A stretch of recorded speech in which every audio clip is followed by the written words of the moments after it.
Hello guys, आज मैं लेके आ जाऊँ एक चैलेंज। इसमें अपन को था अपनी जो स्कॉर्पियो इसके दलदल में डालना है, धकेलना है और देखते ये निकलती है या नहीं।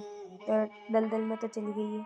यहाँ पर तो इजी है, यहाँ से तो निकलना, पर आगे जाके बहुत मुश्किल हो जाएगा, हार्ड है आगे जाके। तो देखते स्कॉर्पियो निकलती है या फिर इसमें इसका टाइट फिक्स हो जाता है।